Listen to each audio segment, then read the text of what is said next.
Well, good evening, and thank you very much for your kind welcome and hospitality.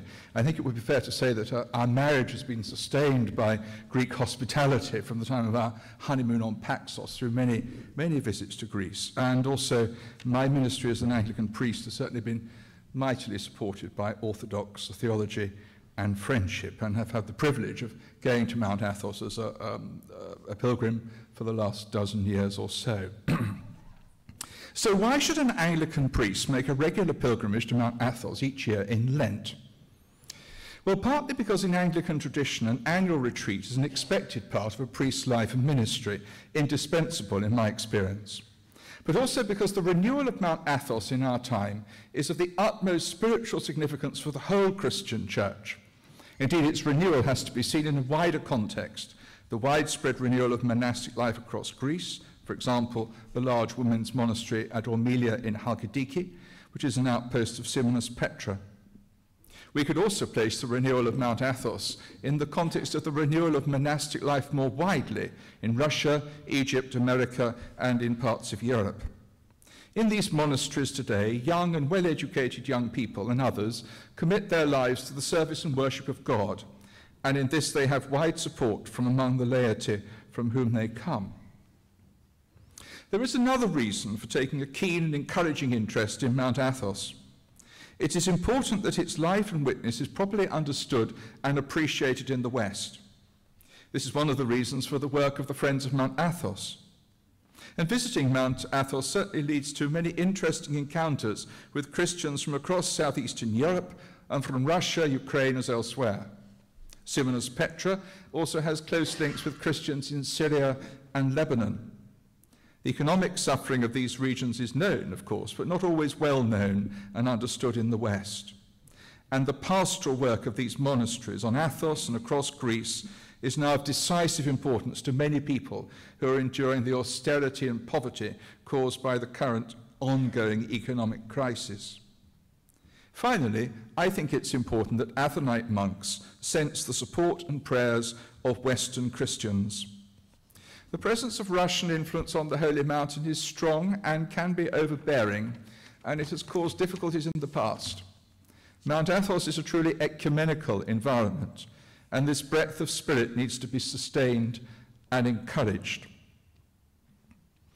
I normally go to the Holy Mountain at the end of March, as spring is just beginning, and the centrality of the presence of Christ, whose name is being invoked so sincerely and sensitively, is the first thing that always strikes me when I share in an Athonite service.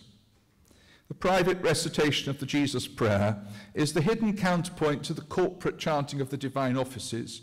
It is also the hidden bond of love between all the participants during the long hours of worship. I use the word sensitivity deliberately because that is what often comes across from individual monks. Their kindness and generosity of spirit springs from their sensitivity to the presence of Christ in their guests. This is the true grace of monastic life, Eastern and Western, for as St. Benedict said in his rule, let a guest be welcomed as if he were Christ himself. The ability of these great monasteries to make a stranger from another part of the Christian church so welcome and at home over so many years is a gracious gift and witness indeed. I remember, for example, strongly, the overwhelming sense of the presence of Christ in the pre-sanctified gifts at a solemn Lenten celebration at Simonas Petra, even though as an Anglican priest I was not an active recipient.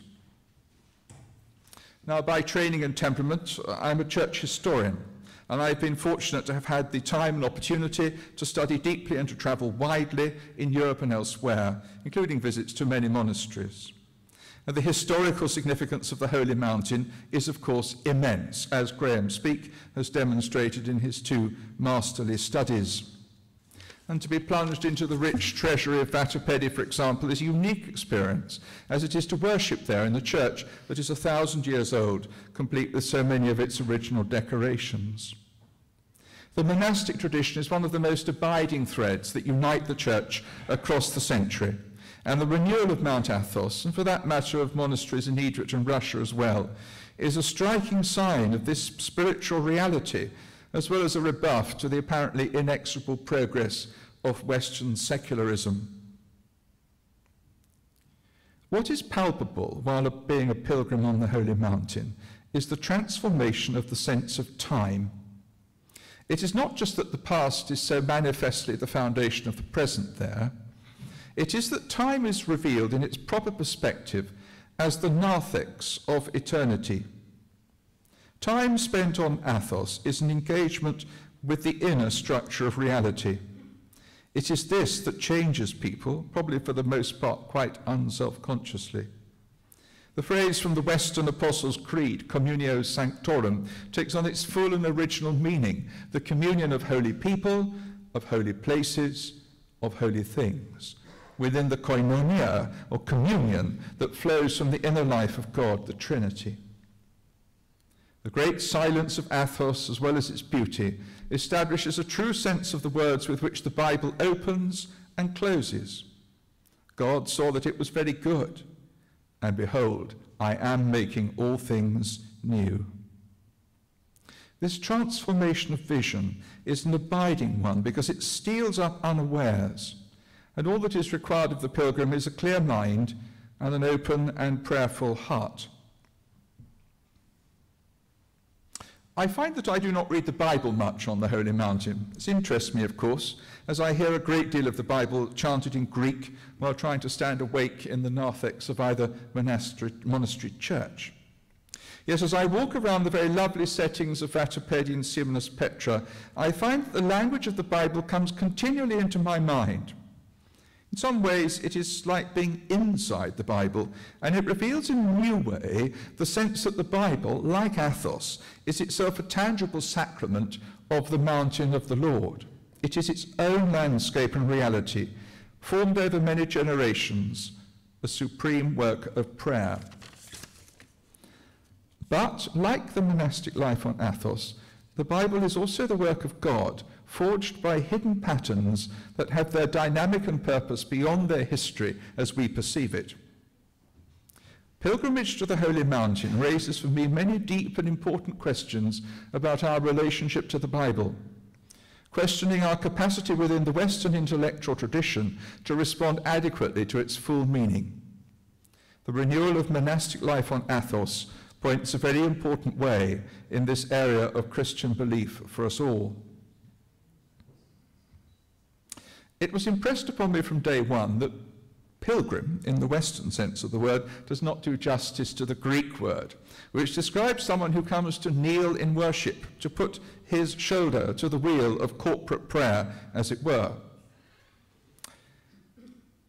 Indeed, I have found that a solemn Anglican genuflection is a very appropriate and discreet way for an Anglican pilgrim to venerate the relics that are so lovingly displayed after Compline in the monasteries. And what I have learnt from encountering the relics on the Holy Mountain is that their sacramental reality is a meta-historical one. By the grace of God, and as conduits of his healing love in response to human devotion, they have come to participate in the spiritual reality of eternal life in the saint that they signify. What is striking at Vatopedi, for example, each year is the scope of the generous ministry of intercessory prayer across the world for women who are seriously sick, that flows from and in connection with their most hallowed relic, the girdle of Our Lady herself.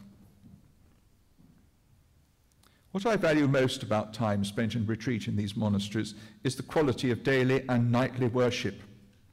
The diligence, stamina, and energy of the monks is extraordinary and very humbling to witness, and this generosity must never be taken for granted. Crowning many hours of hard work in running the monastery, welcoming so many guests, often only for one night and at no obvious charge. Theirs is a remarkable vocation to Christian worship and service that is strenuous, self-sacrificing and life-giving to so many who come to them with all manner of needs. And this pastoral ministry has been made all the more acute, yet vital, because of the great crisis across Greece and southeastern Europe. When I am abroad as a priest, I always find it refreshing and deeply renewing to experience worship in a language not my own, where my rational and ministerial functioning is put to rest, to some extent at least. On Athos, I often linger in the narthex or in a hidden corner of the church, because I find that there I can receive what I hear, words and music, in peace and without visual distraction. I can also say my own prayers, or at least try to do so. What I have noticed is that each time it becomes easier in some way to participate in the worship, despite long intervals between my annual retreats. We all right?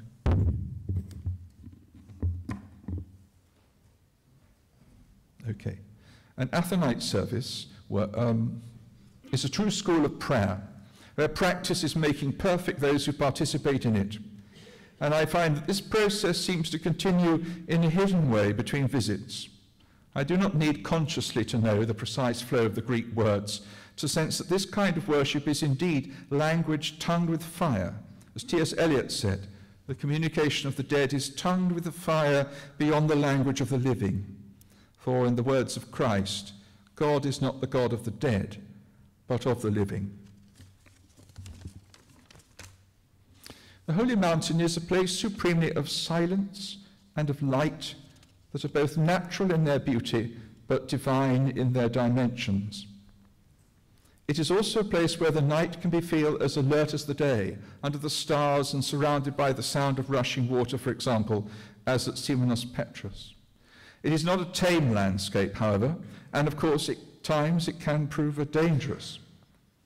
It is, after all, a place of arduous spiritual conflict that has been endured by many unknown monks as well as the saints of Athos. It is also a mirror, I think, of the demanding spiritual landscape that the soul has to traverse on its pilgrimage back to the kingdom of God. It is certainly not a place to be entered lightly, unadvisedly, or wantonly. And what we may receive there is related directly to our own spiritual journey and requires preparation beforehand. What may sometimes be sensed on Athos, however, often in quite unexpected ways, is that transfiguration and resurrection are two sides of the same divine reality. As in the gospel itself, they are, as it were, the hands of God that hold between them the mystery of the cross. It can sometimes feel for a moment that we may pass, albeit briefly and sometimes painfully, from death to life, from shadow to reality, into a love and light that gives new meaning to the words of the Psalms and the reality of Christ as described in the Gospels. What is demonstrated here is the meaning of the word vision in Christianity, something that steals upon us by divine grace to alter our spiritual seeing in an abiding and more truthful and life-giving way. What is also true, however, is that we are always on the edge of God's reality, that dimly we apprehend what we may never fully comprehend, but that the language of the Bible and our worship is the bridge from apprehension in the direction of participation in divine reality. It is so very hard to put this sense and intuition adequately into words, which is why for so much of the time on Athos, words are to some extent set aside in the face of a silence that is transforming and which can steal upon times of thought and prayer far away from the Holy Mountain. The renewal of monastic life on the Holy Mountain is therefore a sign to the whole Church. The roots of this spiritual renewal lie in the suffering and faithful prayer over many years and in diligent and demanding worship and witness that is steeped in the wholeness of Orthodox theology. Athos is set up by Providence in our time as a beacon of hope and light to Christians everywhere, affirming the profound and life-giving truth of the Bible that in thy light shall we see light, light that is the glory of God in the face of Jesus Christ. Thank you very much.